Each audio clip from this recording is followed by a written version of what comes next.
Holy crap, this thing is just incredibly comfortable. Yeah, dude. I just want to fall asleep in it right now. Yeah. Oh my god. We're rolling, by the way.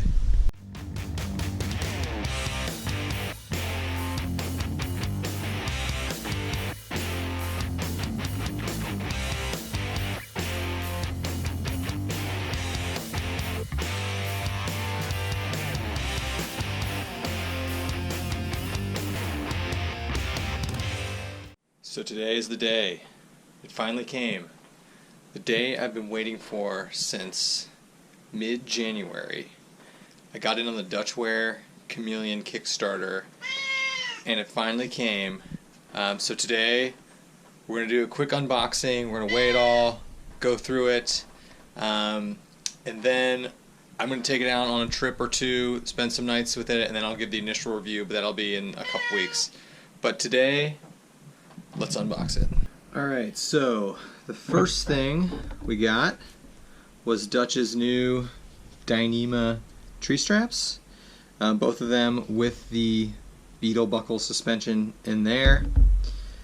Coming in at 6.52 ounces. Next we have the actual body of the hammock itself. So I got it in this woodland camo color. I actually thought that would look pretty cool with my underquilt, and I got the Hexon 1.0 fabric, so the lightest you can get. So the hammock body with the bishop bag coming in at 10.83 ounces. Next we have the detachable bug net.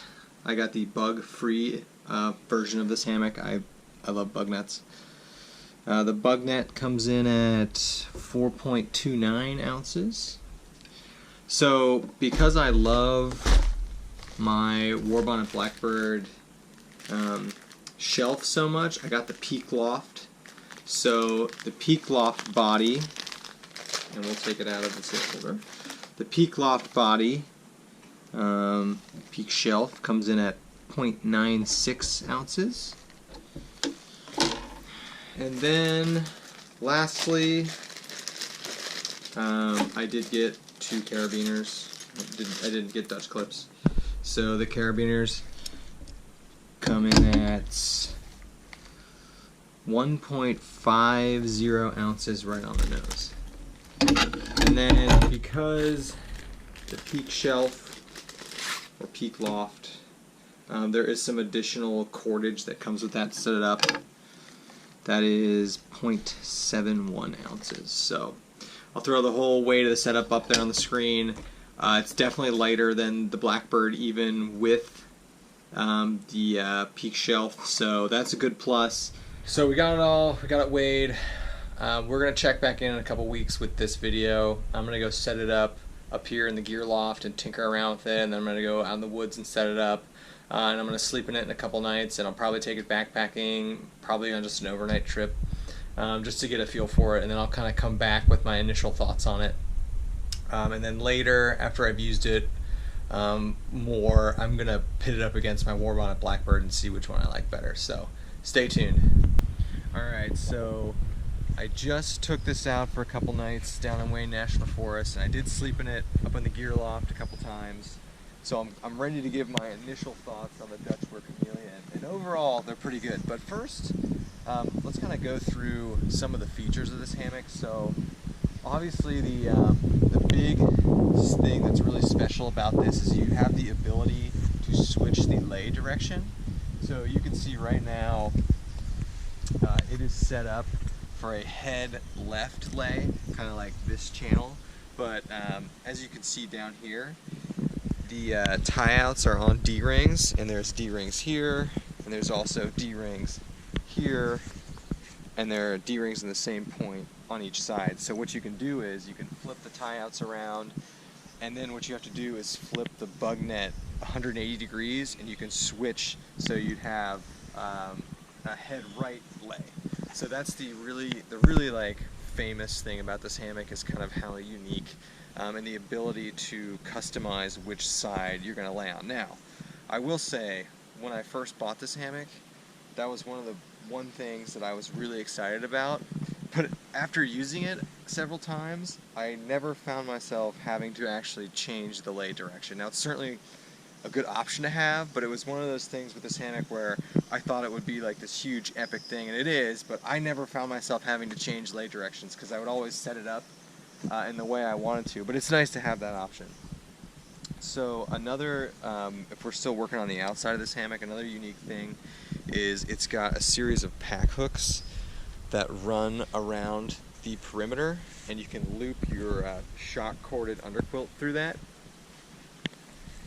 And we'll set that underquilt up later and show you how that works out.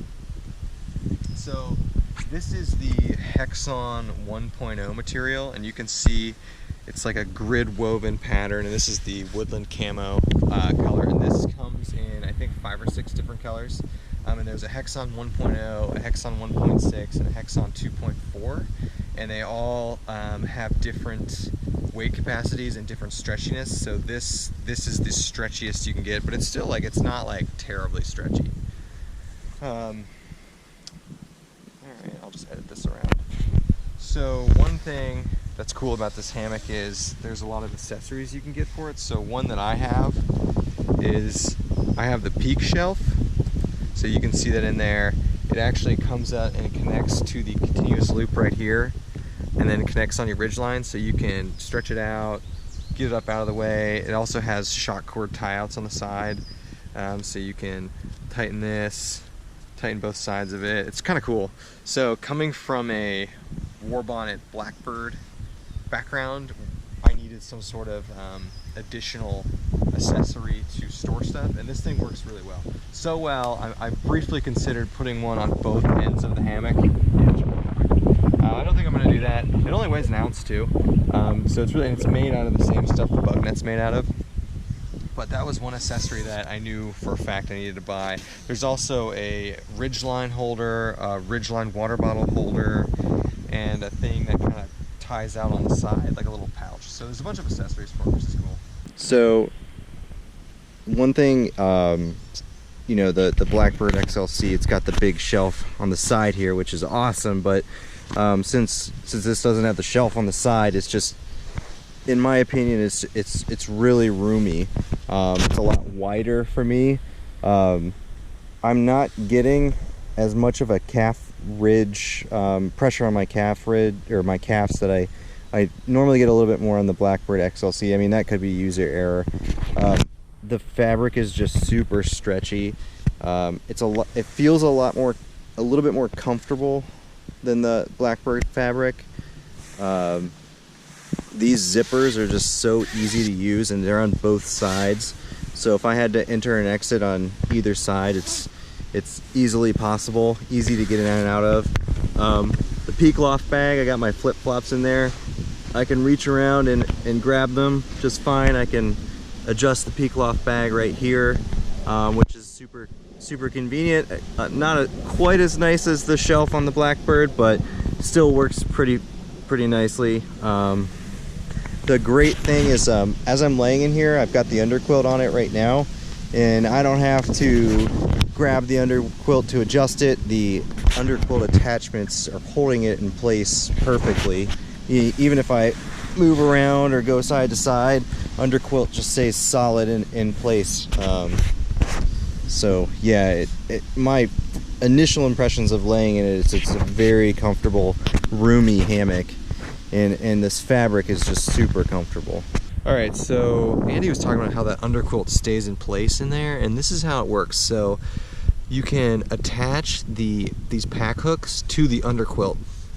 And what we've done is attached it both at the head end and also at the foot end. So move around in there. Like, he can move around, and that underquilt is staying right there. So that's one thing I noticed just being in this hammock, is I never had to do the like underquilt shrug or the underquilt move where you have to reach over your shoulder and get it. It stays put right there. And that wasn't necessarily a feature I was super looking forward to. I was like, oh, it has pack hooks, that's sweet, but it is really convenient to not have your underquilt move around on you. Another thing that's convenient is you can adjust the tension on the tie outs from inside the hammock. So if he wants to, he can unzip it like that and just pull those, and they're just shock corded out. So another difference is like the XLC has the tie outs on the bug net itself, so you couldn't really do that. So that's a really ingenious design, and that was like I said, one thing I wasn't like super stoked about having pack hooks. Like I thought it was a good idea, but it really does a good job of keeping that underquilt in line right there, and it does not move around. So it's really nice, and it definitely comes up high enough too to where you're not cold. Another unique design feature of this hammock, and Andy kind of touched on it earlier, is you can zip in and out from both sides of the hammock. So you could zip and come out from here, but you've got another set of those zippers right on this side. So that is another thing I didn't think, you know, it was one of those features, so I'm like, oh, that's cool, I don't know how often I'll use it, but when I was out there, it was nice to be able to zip in and out on both sides. Here's a good close-up of the suspension that comes with it. This is what he's calling the beetle buckle, and it's essentially like a cinch buckle system, and it's loaded right now, so I can't really adjust it, but you kind of grip it like a two-seam fastball. 2 fingers here, thumb here, twerk it back like that, and you can just move it up. You can just move it back and forth, and it works really well, and he gives you 15 feet of tree strap that comes with it. And these are his new Dyneema Polypro tree straps that are really lightweight. So it's a cool system, and they're titanium, so they're super light. And you'll notice the unique thing about this is it's got a hole right there, and you can connect this to another beetle buckle setup and have 2 hammocks hanging off the same 2 trees. All right, so to loosen it, same thing. 2 fingers here, thumb here, pull it so it's perpendicular, and then just pull like that. And you can tighten it like that too. So that did take a little bit of like learning curve to figure that out, but it adjusts really easily, and it locks almost instantly when there's a weight on it. All right, so we've got it with the bug net off now, and it was super easy to take off. It just unzips from both sides. We've got it up in the peak loft. So here's a kind of a good shot. You can see how flat he is too, and how asymmetrical he's gotten. And it was really, I mean, this thing hits its sweet spot so easily. There's a lot of tolerance.